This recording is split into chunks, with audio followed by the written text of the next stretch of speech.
美国对伊朗的军事行动占据了所有新闻的头条。这场冲突带来的影响绝对不是短期的，而是一场会彻底改变我们未来5年甚至10年生活轨迹的结构性巨变。从你每天开车加的汽油，到超市货架上的面包，再到你辛辛苦苦存下来的退休金，甚至是你正在供的房贷，全都会被这场远在天边的战火波及。为什么？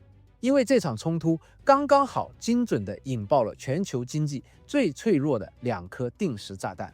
今天这条影片，我会带你看清这场危机背后的3大核心真相。第一，为什么这场战争会让通胀这头巨兽彻底破匣而出，甚至把我们推向最可怕的滞胀？第二，为什么美国刚刚突破39万亿美元的国债，会因为这场冲突加速走向失控？它会怎么榨干你的钱包？第三，在川普的政治变数和全球黑天鹅满天飞的情况下，你手上的资产应该怎么配置，才能在危机中保住你的第一桶金？这条影片的信息量非常大，都是触及经济底层逻辑的干货，建议你先点个赞，收藏起来，慢慢看。我们马上开始。好，我们先来搞清楚一件事：为什么物价会一直涨？为什么你的钱会越来越薄？很多人以为通胀是因为商家贪婪，或者因为供应链出了问题，这只是表面现象。经济学大师米尔顿·弗里德曼说过一句很经典的话：通货膨胀在任何地方、任何时候都只是一种货币现象。说白了，就是市面上的钱太多了，而东西太少了。我打一个比方，你就明白了。假设一个小岛上只有100个苹果，岛上的人手里一共有100块钱，那一个苹果就值1块钱。但是如果有人突然印了100块钱丢到岛上，现在岛上有200块钱，但苹果还是只有100个，那一个苹果就变成2块钱了。苹果没变，钱变多了，所以东西就贵了。这就是通胀最本质的原理。你回想一下，过去这几年发生了什么？疫情期间，美联储疯狂印钞，直升机撒钱，几万亿美元凭空被创造出来，流向了市场。这些钱一开始进了股市，进了楼市，推高了资产价格，然后他们慢慢渗透到了实体经济，推高了原材料价格，推高了工资，最后全部转嫁到了你我这样普通消费者的头上。为了要控制通胀，美联储在2022年开始加息，并且推出量化紧缩之后，通胀开始回落。本来美国今年1月份的通胀数据好不容易降到了2.4%，眼看着就要接近美联储2%的目标了，市场都在欢呼，觉得美联储要开始大幅降息了。大家甚至已经把降息2次、3次的预期都 price in， 也就是提前反映在股价里了。但是天有不测风云，中东爆发了战争，美国对伊朗动手，却低估了这场战争的难度。霍尔木兹海峡这个全球石油的咽喉被卡住了，结果是什么？国际油价短时间内暴涨， WTI 原油直接冲破了100美元大关，原油更是飙到了106美元。石油是现代经济的血液，你生活里几乎所有东西的价格都跟石油有关。油价一涨，运输成本就涨，运输成本一涨，超市里的菜价、肉价、生活用品价全部都要跟着涨。你叫外卖，配送费涨了；你坐飞机出差，机票贵了；你网购的东西，航运成本涨了，价格也跟着涨。化肥的原料是天然气，天然气涨了，化肥就涨了，种地的成本就涨了，最终传导到超市货架上。所以我说，油价上涨就是一场隐形加税，政府没有加你的税，但你的生活成本实实在在的增加了。SP Global 已经预测，因为油价的冲击，今年春季美国的通胀率可能会反弹到3.5%，甚至4%，这就带来了一个极其致命的问题：通胀的恶性循环。你试想一下，当物价都在涨的时候，工人会怎么办？他们会要求老板加薪，对不对？因为不加薪，连饭都吃不起了。老板被迫给工人加薪，那企业的成本就增加了。企业为了保住利润，只能把产品卖得更贵，产品卖得更贵，物价又进一步上涨，工人又要求继续加薪，这就是经济学上说的工资价格螺旋上升。一旦形成这个螺旋，通胀就变成了一只脱缰的野兽，极难驯服。这对美联储来说是一个噩梦。他们原本打算降息来刺激经济，现在通胀又抬头了，他们还敢降息吗？不仅不敢降，如果油价持续在高位，通胀压不住，他们甚至可能被迫重新加息。在3月18日的议息会议上，美联储已经按兵不动，以11:1的投票结果维持利率在 3.50% 到 3.75% 之间。市场原本预期的降息落空了。RSM 的首席经济学家就直言，债券市场终于对中东战争做出了反应。如果美联储真的由降息转为加息，那对市场来说就是一个巨大的方向性转变。股市之前有一部分的上涨是因为预期降息才涨上去的，一旦预期落空甚至反转，股市就会面临巨大的估值重估压力，衰退的担忧正在加剧。更可怕的是，我们现在面临的不仅仅是通胀，而是滞胀。什么叫滞胀？我经常用一个词来形容，叫做智障，智慧的智，障碍的障。因为这个局面真的会让各国央行变得像智障一样束手无策。滞胀就是经济停滞，加上通货膨胀，经济不好，企业不赚钱，开始裁员，失业率上升，但同时物价还在飞涨，你没了工作，还要面对越来越贵的面包和汽油。美联储这个时候怎么办？如果降息救经济，通胀就会彻底失控；如果加息压通胀，经济就会死得更惨，左右为难，进退维谷。这不是危言耸听。你看现在的 AI 发展有多快，很多大公司都在纷纷裁员，不管是白领还是蓝领，很多工作都在被 AI 取代。一边是失业风险增加，另一边是油价推动的通胀回归，这就是典型的滞胀前兆。在滞胀的年代里，企业的盈利会倒退，房地产的空置率会上升，叠加利息开支的上涨，整体股市和楼市都会处于逆风期。但这还不够，因为还有一个更大的雷正在滴答滴答的倒数计时，那就是美国的国债。各位，我们来看看这组最新的数据，这绝对会让你倒吸一口凉气。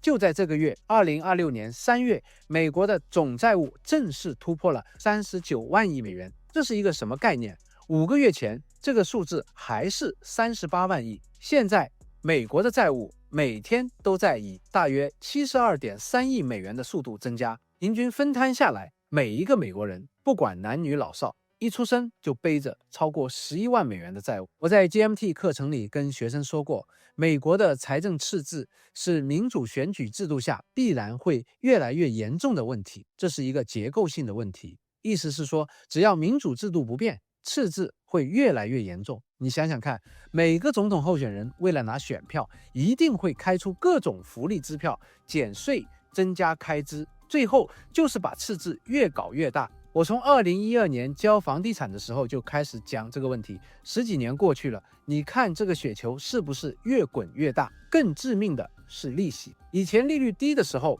欠再多钱，利息也不高，美国政府还能勉强应付。但现在不一样了，美联储之前为了压通胀，把利率拉得很高，通胀也使美债收益率上涨，结果就是美国政府发行新债来还旧债的成本直线飙升。根据国会预算办公室 CBO 的预测，2026年美国的国债利息支出将超过1万亿美元，1万亿美元啊！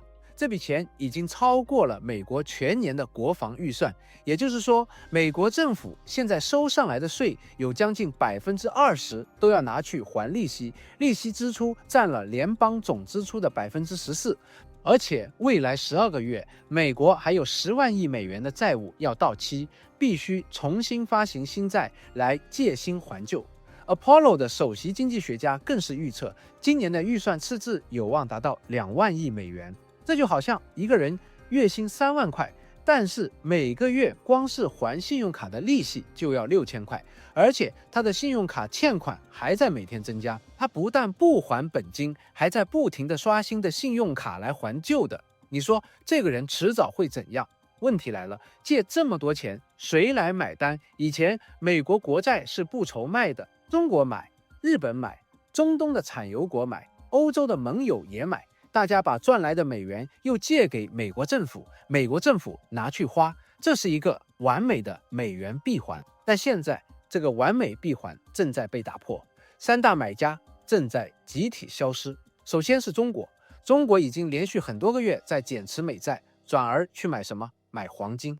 中国央行正在疯狂囤积黄金，这就是在用脚投票，对美元投下不信任票。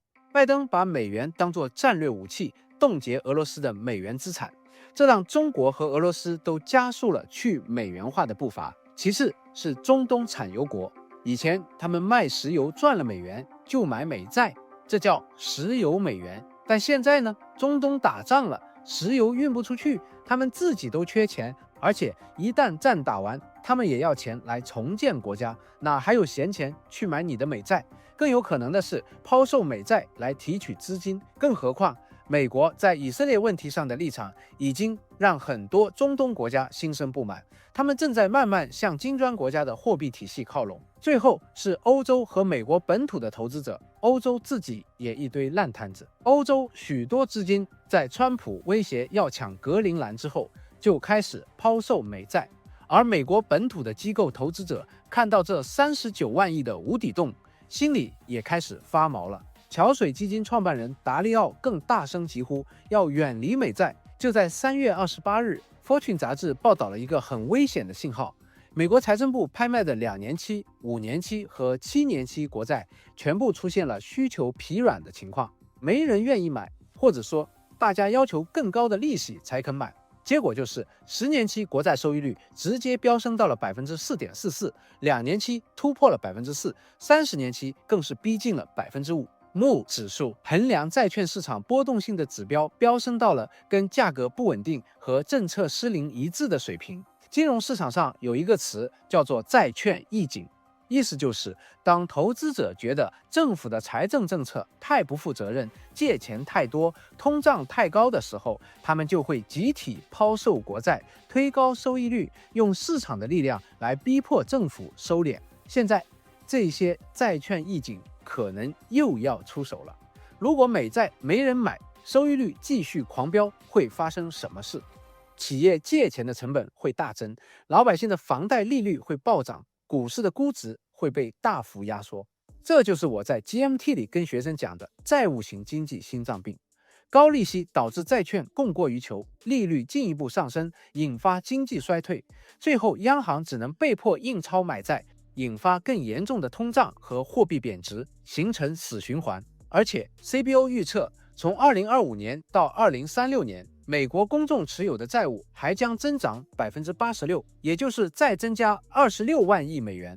这颗39万亿的定时炸弹引线已经点燃，而在这个节骨眼上，偏偏还有一个最大的不确定因素，川普。在这种宏观经济走钢丝的关键时刻，我们还面临着巨大的政治变数，这就是我们常说的黑天鹅。说到黑天鹅，就不能不提川普。川普骨子里是一个 businessman， 是一个 deal maker。他写过一本书叫 The Art of the Deal， 交易的艺术。你去看他所有的政策，不管是关税战还是对外政策，本质上都是在做交易。就拿关税来说，他一上来就说要对全世界加关税，连企鹅岛都不放过，听起来很荒谬，对不对？华尔街给他起了一个外号叫 tackle 交易。川普总是在最后关头退缩，什么意思呢？他的套路就是先在社交媒体上放狠话，把条件开得极高，给你一个下马威，吓得全球市场一片恐慌。等股市跌了，大家都怕了，他就在最后关头退一步，说好吧，我们再谈谈，然后市场马上反弹。他就是靠这种先吓你再退缩的方式来制造谈判筹码。回想一下之前的关税恐慌，他宣布4月2日解放日全面加税，道指2天暴跌了4000点，全球市值蒸发了 6.6万亿美元。但后来呢，暂停征税90天，市场马上就爆发了一个人造牛市，这就是被他玩弄于股掌之间。但这种极限施压的玩法是非常危险的，就像这次打伊朗，可能一开始觉得很容易，2个小时就能搞定，结果呢，战火蔓延到了伊拉克和也门，霍尔木兹海峡被封锁，数千美国海军陆战队和伞兵被派往中东，白宫还在考虑再部署1万名士兵进行地面攻击，五角大楼现在要向国会申请2000亿美元的战争经费，这笔钱从哪来？还不是又要发国债，继续推高那39万亿的雪球？而且，川普的很多政策是自相矛盾的。他一方面想要强势美元，想要股市涨，另一方面他又想打贸易战，想施压美联储降息。但他可能没想明白一件事：美国是通过贸易赤字向全球输出美元的。如果他真的大幅缩减进口，全球的美元供给就会减少，全球经济就会陷入衰退，最后买美债的资金少了，变相反噬美国自己。川普还有一个想法，就是让 Doge 来削减政府开支，把赤字从 GDP 的6%降到3%。听起来很美好，但现实是什么？Doge 确实削减了一点政府开支，但利息开支却在急速上涨，远远超过了省下来的钱。再加上战争的额外开支，战后国防预算的增加，补充弹药的费用，赤字不但降不到3%，反而可能飙升到10%以上。更深层的风险在于美国内部的撕裂。美国社会现在极度的两极分化，动不动就几百万人上街示威，这种极度膨胀的政治对立，加上经济压力，给美国的政治稳定带来了巨大的不确定性。万一政策彻底失败，或者引发了严重的经济危机，甚至发生内战，这种政治上的黑天鹅，随时可能在金融市场上掀起惊涛骇浪。在这种情况下，你看美元指数现在好像很强，但那只是因为日元、欧元表现得更差，是比烂比出来的。美元的实质含金量是0，支持美元的是别人对它的信任度，也正在被这39万亿的债务和无休止的通胀一点点掏空。面对这样的滞胀危机和政治变数，我们普通人该怎么办？俗话说，太阳底下没有新鲜事，我们不妨翻开历史的镜子，看看上一次美国面临类似危机的时候发生了什么。上世纪70年代，美国也经历了一场可怕的大通胀。当时的中东爆发了赎罪日战争，阿拉伯国家实施石油禁运，油价在3个月内翻了4倍，从每桶3美元涨到12美元。美国的通胀率一路狂飙到了13.3%，经济陷入了严重的滞胀。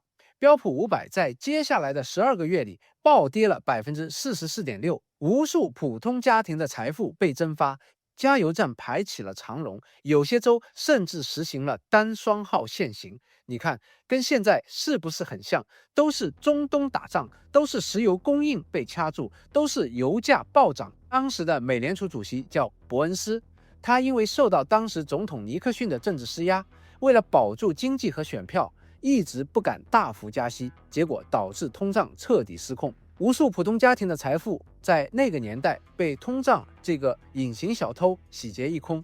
直到1979年，一个叫保罗·沃尔克的狠人接任了美联储主席，他顶住了巨大的政治压力和社会骂名，用铁腕手段直接把联邦基金利率拉升到了史无前例的20%。这是一个什么概念？你借钱买房的利息可能是25%。这种休克疗法人为的制造了2次短暂但极其严重的经济衰退，无数企业破产，失业率飙升。但是沃尔克成功了，他用短期的剧痛彻底打断了通胀的脊梁骨，为美国接下来20年的经济繁荣打下了基础。沃尔克在他的回忆录《坚定不移》里写过一句话：稳定的物价和健全的金融并不是经济增长的障碍，而是经济增长的基础。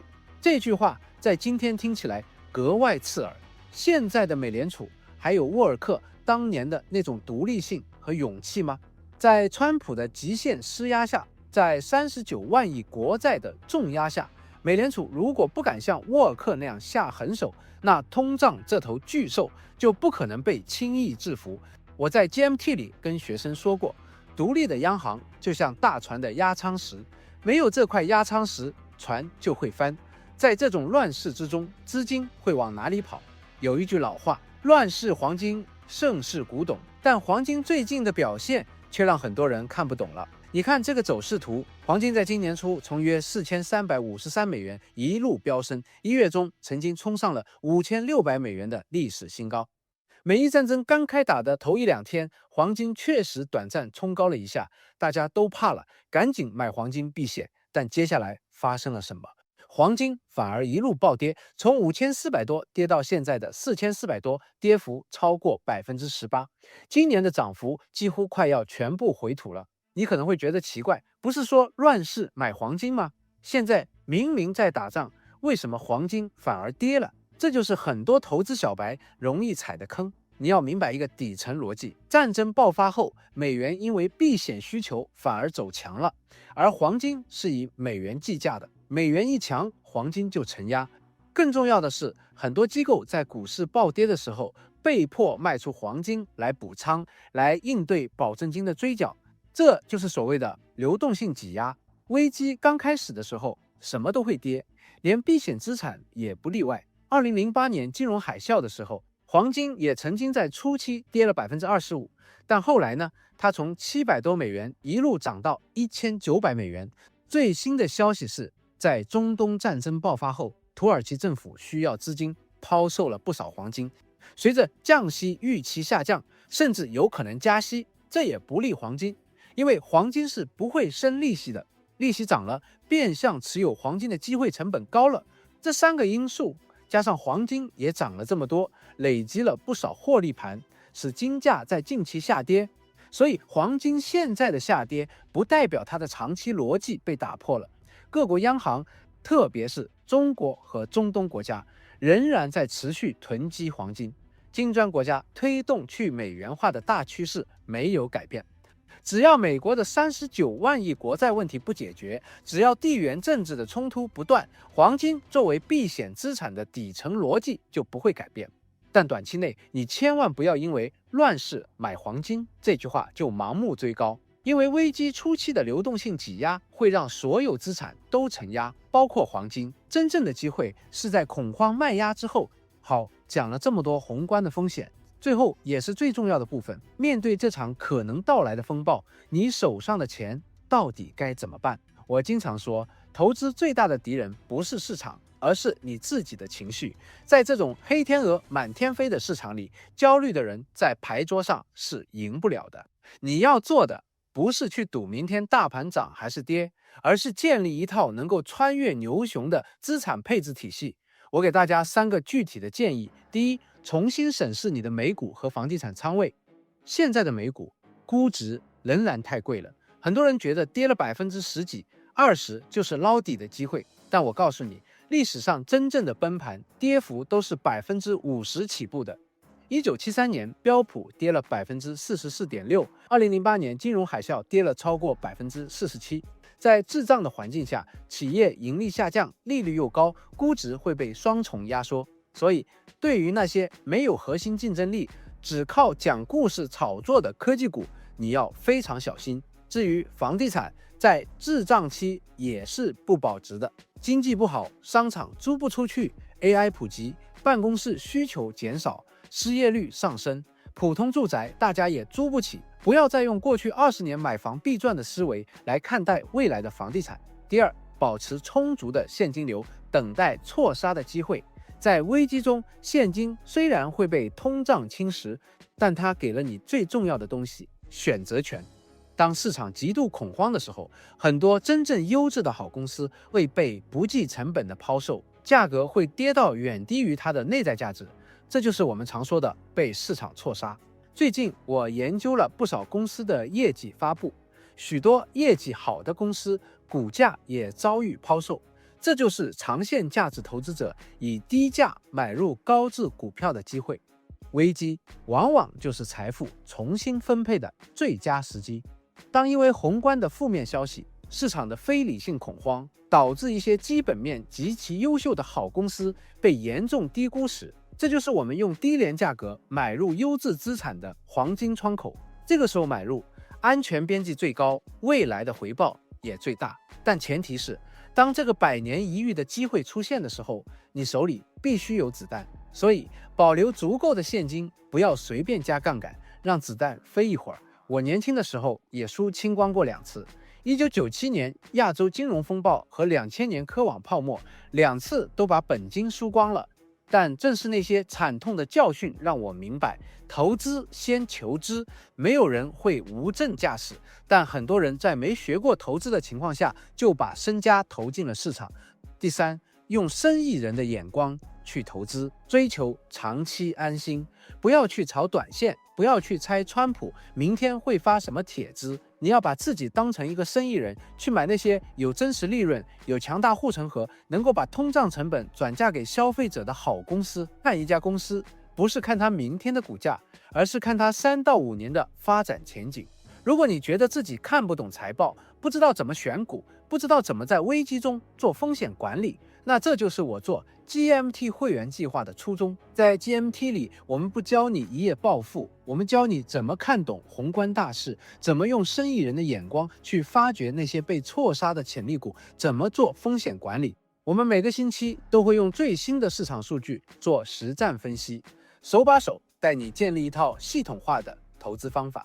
如果你不想在这场财富大洗牌中被淘汰，点击下面资讯栏看看 GMT 会员计划的详情，给自己一个系统学习财商的机会。更重要的是，在股市波动的时候，大多数人需要的是信心和耐心。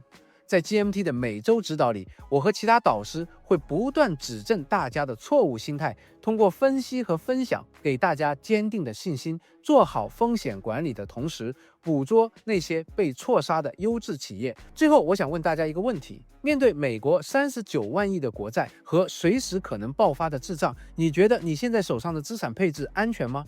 你打算做什么样的调整来保护你的财富？除了投资自己的脑袋，你还有其他好的投资标的吗？欢迎在下面留言告诉我，我们一起集思广益。如果你觉得今天的内容对你有帮助，记得点赞、订阅并打开小铃铛，这样你就可以第一时间收到我们上传视频的通知了。